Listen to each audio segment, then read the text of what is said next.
Bien, hermanos, hemos orado en esta mañana y como ya hemos orado, hemos cantado, estamos listos para recibir la palabra del Señor. La Navidad es una época especial. Todos nos relacionamos de una manera u otra, nos relacionamos con la Navidad. La Navidad es un tiempo donde se hacen reuniones familiares, donde se hacen cenas, donde se hacen promesas, donde se dan regalos, etcétera, etcétera, etcétera. La Navidad nos recuerda una gran promesa. Hablando de promesa, hay personas que en Navidad se esperan el fin de año y en Navidad hacen promesas. Yo voy a portarme mejor, yo voy a ser mejor hijo, yo voy a ser mejor esposo. Hacen promesa. Pues fíjense, la Navidad nos recuerda una gran promesa, promesa que se convirtió, escuche bien, en la esperanza del ser humano. Por eso hoy quiero predicar, interrumpiendo nuestra serie habitual, pero estando conteste con el tiempo, con la época y la promesa de la Navidad, predicar con el título, escuche ahora, el día que nació la esperanza, tu esperanza. ¿Cómo sucedió? La esperanza de la que hablo nació en Génesis 3:15. Ya había sucedido el pecado del ser humano. Recuerde que en Adán y Eva todos nacimos, pero también todos pecamos. Adán y Eva fueron creados y la raza humana en ellos para obedecer a Dios. Esa era la razón principal por la que Dios nos creó, obedecerlo. Y entonces en Adán y Eva todos nosotros pecamos, todos nosotros nos desviamos. Dicho de la obediencia, lo que Dios quería era pastorearnos. En el pastorado divino, en el pastorado de Dios, como lo veremos, hay un ápice, hay un índice de obediencia porque las ovejas tienen que obedecer al pastor para poder ser pastoreadas. Pues fuimos creados para Dios trabajar en nosotros de manera que Él nos pastoreara. ¿Cómo se ve eso? Dice que Dios nos puso, y digo nos puso porque en Adán y Eva estaba toda la humanidad. ¿Nos puso en dónde? En el huerto de Edén. Nos puso en un lugar que pudiera Él trabajar con nosotros y en nosotros. Dice la Biblia que cuando Dios creó al hombre, fíjese lo que dice la Biblia en Génesis 1:26 en adelante, no tiene que buscarlo. Dice que Dios nos creó, entonces dijo Dios, hagamos al hombre a nuestra imagen conforme a nuestra semejanza. Y escuche ahora, y señoré en los peces del mar, en las aves de los cielos, en las bestias, en toda la tierra y en todo animal que se arrastra sobre la tierra. Y dice la Biblia, y creó Dios al hombre a su imagen, a su imagen, a imagen de Dios lo creó, varón y hembra los creó.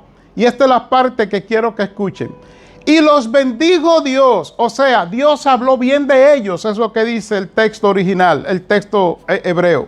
Y les dijo, fructificad y multiplicaos, llenad la tierra y sojuzgadla, y señoread en los peces del mar, en las aves de los cielos, y en todas las bestias que se mueve sobre la tierra.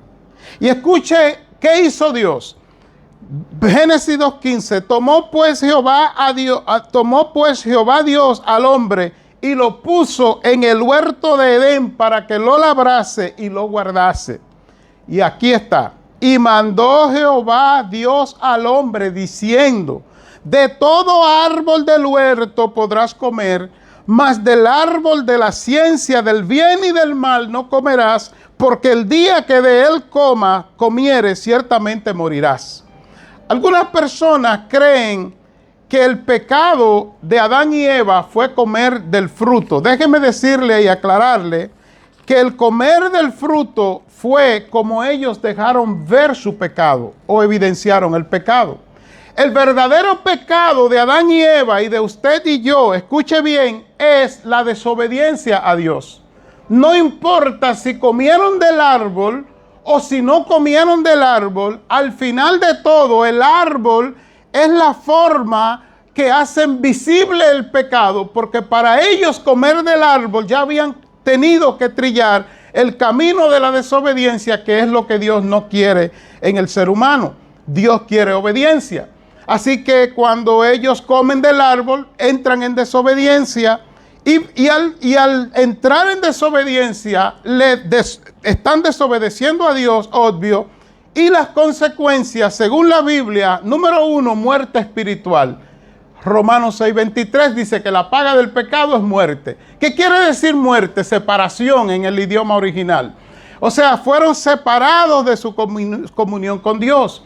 Efesios 2:1 dice que al pecar nosotros entramos en muerte y en muertos en delitos y pecados. Ya he explicado en Efesios 2:1 la figura en el idioma original del Nuevo Testamento, que es el hebreo, cuando dice pecado, delitos y pecado. El delito es una palabra que da un gráfico, una gráfica que significa resbalar, pero alejándose del objetivo. En otras palabras, cuando Adán y Eva pecaron, usted y yo en ellos, nosotros resbalamos con la desgracia para nosotros, que nos resbalamos, pero alejándonos del objetivo que es Dios.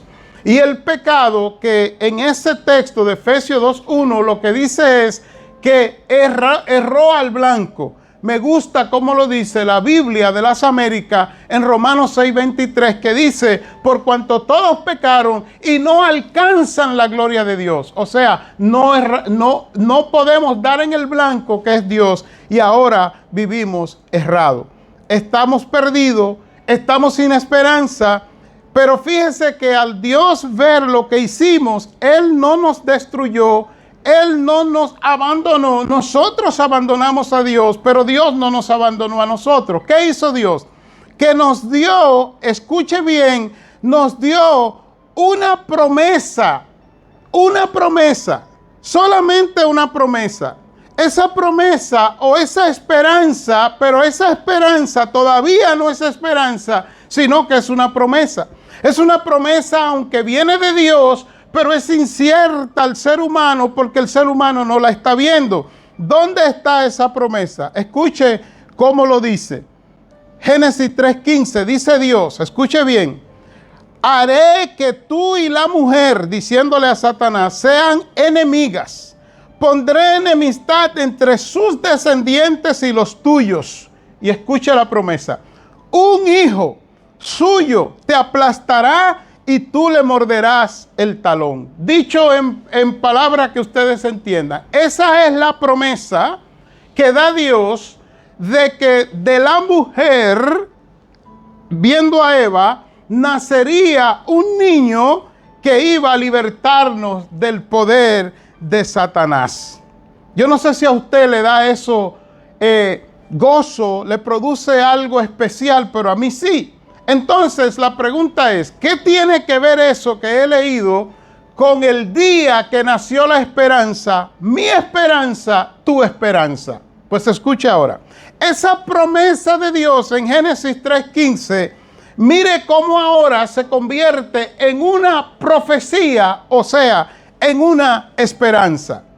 En el libro de Isaías, capítulo 7, versículo 14, 700 años antes de que naciera la Navidad, o sea, de que naciera Jesucristo, Isaías profetiza lo siguiente. Dice: por tanto, el Señor mismo os dará señal. ¿Y qué es la señal? He aquí la Virgen concebirá y dará a luz un hijo y llamará su nombre Emmanuel. Emmanuel significa Dios con nosotros. Así que en Génesis 3:15 es una promesa. Ahora en Isaías, Dios le muestra a Isaías la promesa. Isaías declara la promesa y la convierte en una profecía. ¿Qué es una profecía?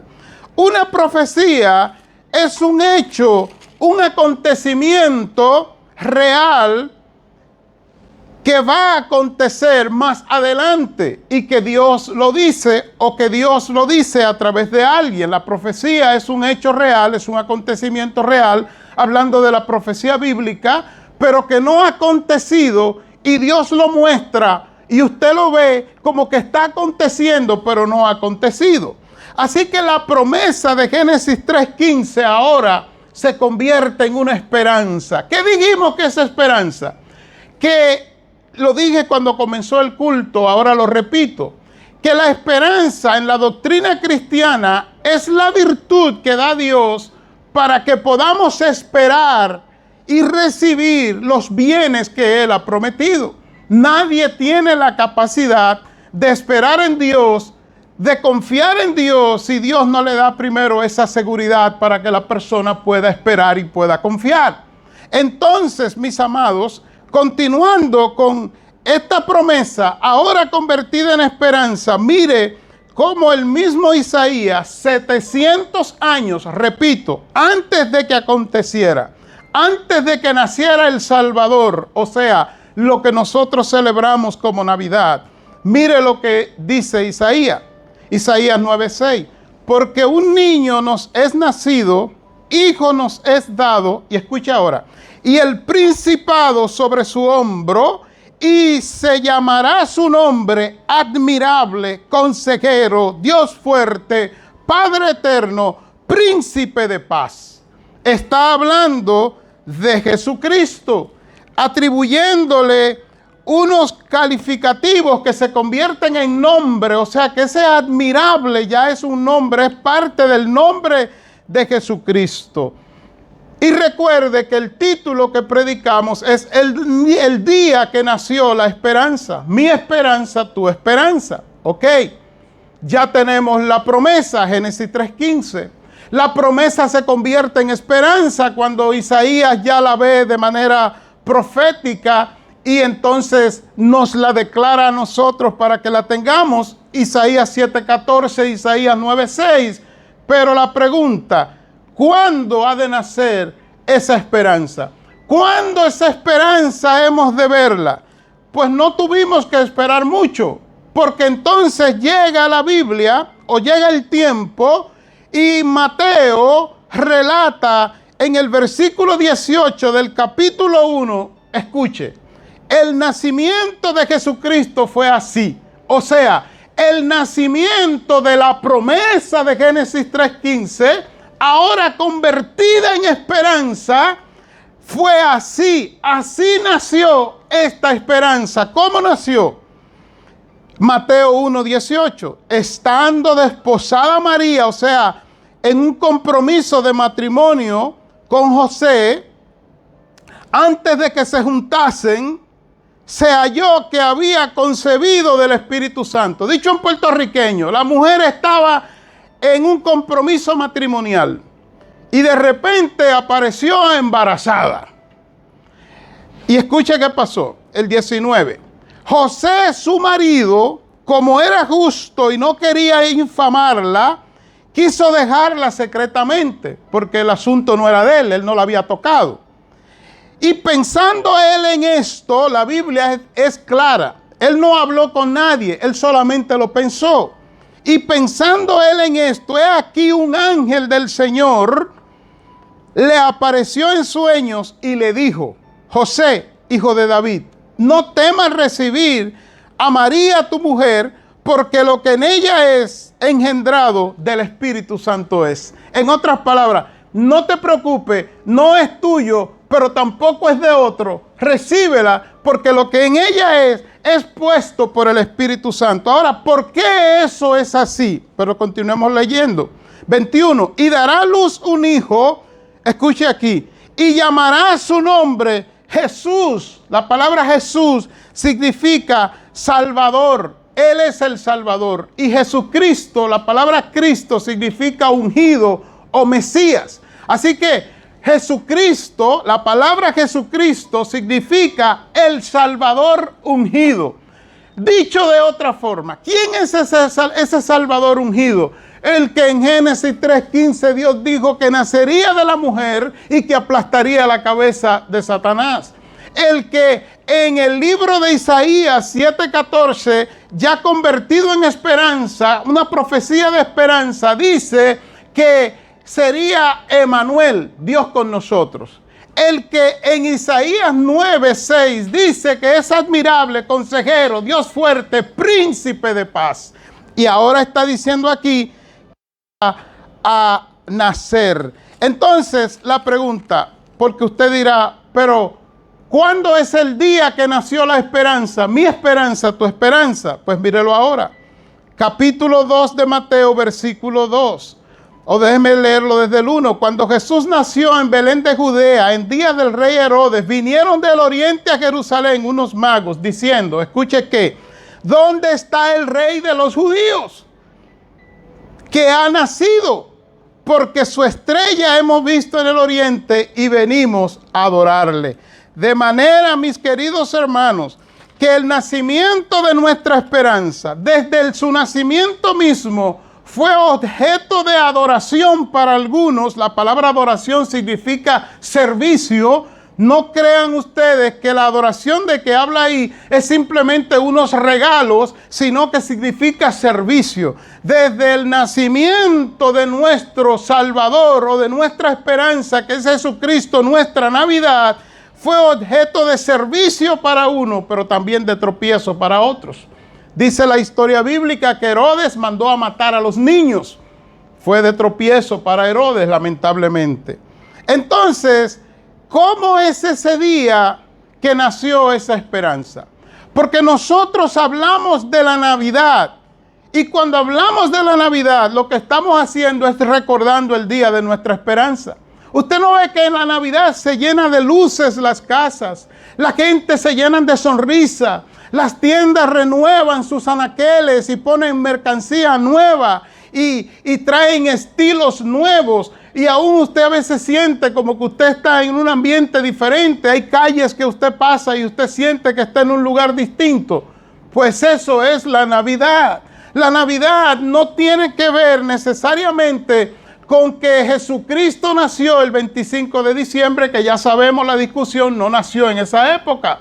Históricamente se cree que Jesús nace en abril, por las descripciones que se da geográficamente hablando y el clima, o sea, climáticamente hablando, era imposible que fuera en diciembre.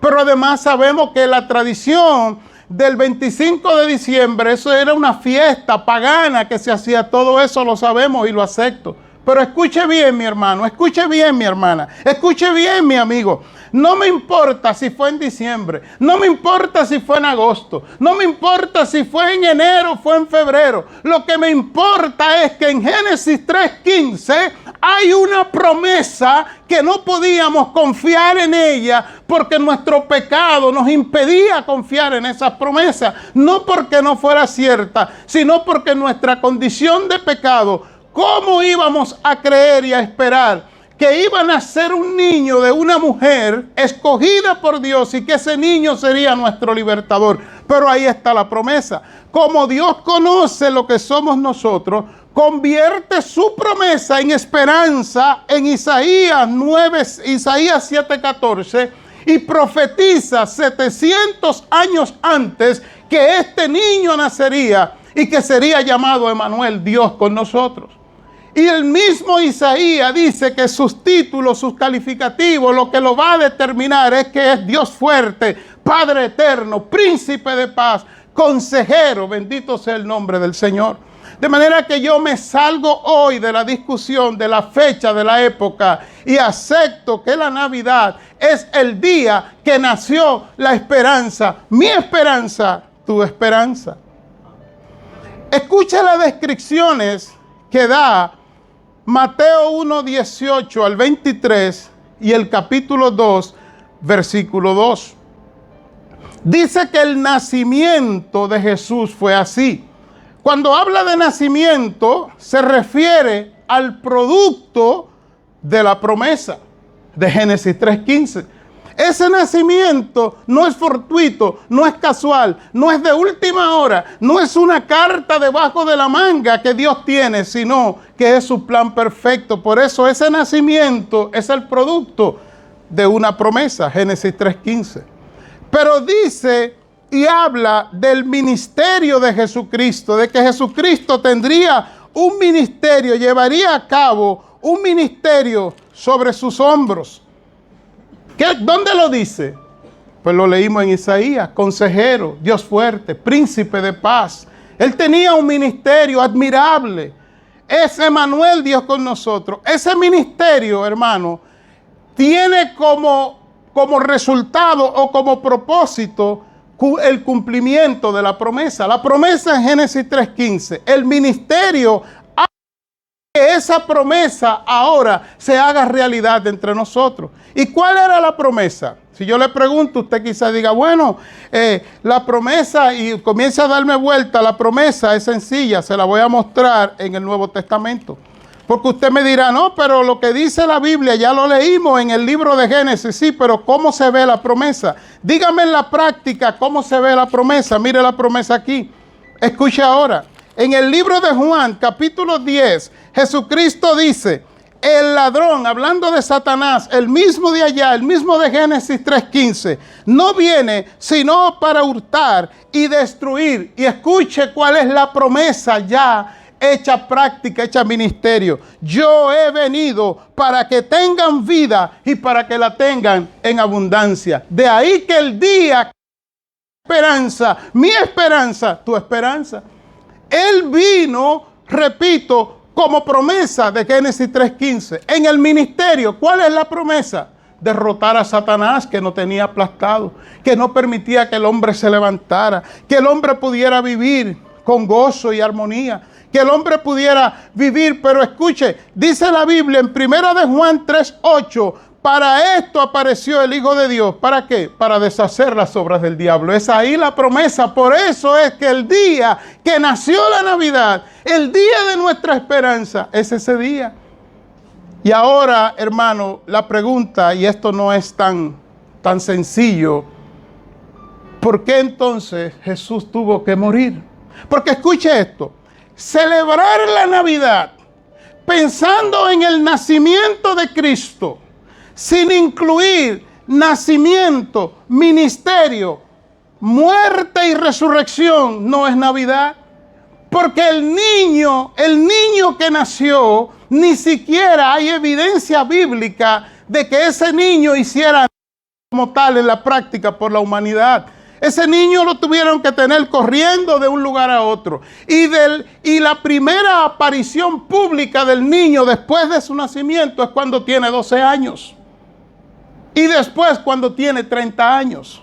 Y entonces, ¿de qué Navidad vamos a hablar si solamente hablamos del día que nació? No, la Navidad que celebramos los cristianos incluye, escuche bien, el nacimiento de Cristo, incluye el ministerio de Cristo, incluye la muerte y la resurrección de Cristo.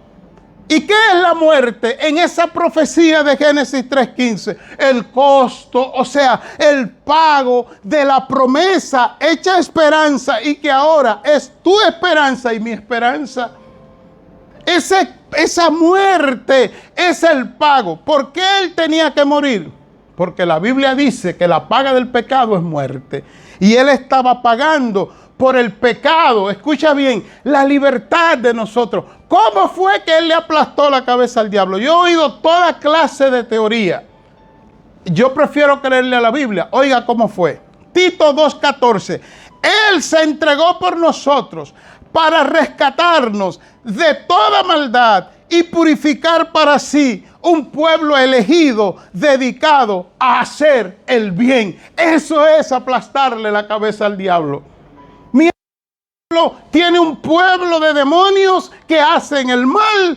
Dios tiene en Cristo un pueblo que en Pedro lo llama un pueblo escogido, un pueblo apartado, un pueblo de reyes y sacerdotes para Dios.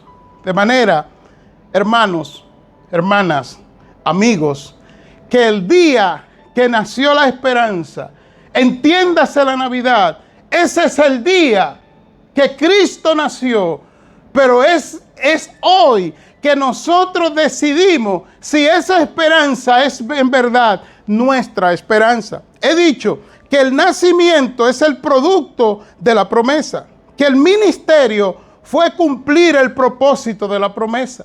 Y que la muerte de Cristo es el costo, es el pago. Así fue que Él derrotó a Satanás.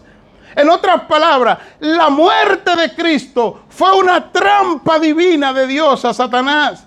Si Satanás hubiese sido inteligente, hubiese sido sabio, él hubiese dejado a Cristo tranquilo.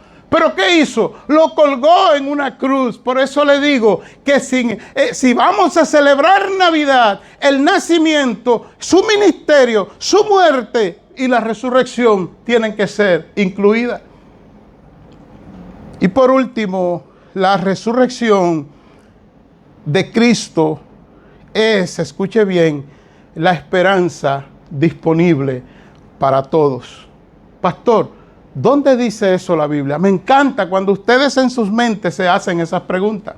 Porque cuando comencé a predicar la palabra, y he visto tantos predicadores disparatosos que se paran en el altar a decir cosas, hablar de sueños, hablar de ideas, yo elegí predicar la Biblia sin importar qué digan los demás. Y cada vez que predico la Biblia, quiero que sea la Biblia, no mis ideas, no mis metas, no mis creencias, sino la Biblia. He dicho que la resurrección de Cristo, que es parte de nuestra Navidad, o sea, de nuestra esperanza, mis amados hermanos, esa resurrección es la esperanza de Dios para todos. ¿Dónde lo dice? Lo voy a leer. Juan 11:25. Escucha ahora. Jesús le dijo: yo soy la resurrección y la vida. El que cree en mí, aunque esté muerto, vivirá. Bendito el nombre del Señor. Concluyo de esta forma. Si la esperanza de la que estamos hablando es la virtud que da Dios para que podamos esperar en Él, si es así, entonces nosotros tenemos que preguntarnos y contestarnos cómo estamos recibiendo y celebrando esa Navidad, o sea, esa esperanza. En el libro de Juan, que ya lo cité, capítulo 10, versículo 10, Jesús dice que el plan de Satanás es dañar a la humanidad, énfasis añadido, pero que el plan de Él es darnos vida y vida en abundancia. Y si usted lee en ese pasaje de Juan 10, usted va a encontrar que el propósito final de esa esperanza, o sea, de esa Navidad que es Cristo, es pastorear nuestras vidas cuando nosotros lo recibimos. Juan 3:16, porque de tal manera amó Dios al mundo que ha dado a su Hijo unigénito para que todo aquel que en Él cree no se pierda, mas tenga vida eterna. Pero dentro de ese contexto de la vida eterna, dice también en el libro de Juan capítulo 1 que Jesús vino a los suyos, o sea, a hacer su trabajo, y los suyos no le recibieron, los de Israel, mas a todos los que le recibieron, a todos los que creen en su nombre, le has dado potestad, derecho, autoridad de ser hecho hijo de Dios. Me pregunto, ¿es usted ya un hijo de Dios porque aceptó a Cristo como su Salvador? Usted me dirá ahora: sí, pastor, yo lo recibí, Él es mi Navidad, Él es mi esperanza. Pues le doy un consejo final y dejo la puerta abierta para un segundo mensaje sobre lo que voy a decir. Entonces, viva para esa Navidad que es Cristo, que es lo mejor que usted puede hacer. Señor, he predicado tu palabra.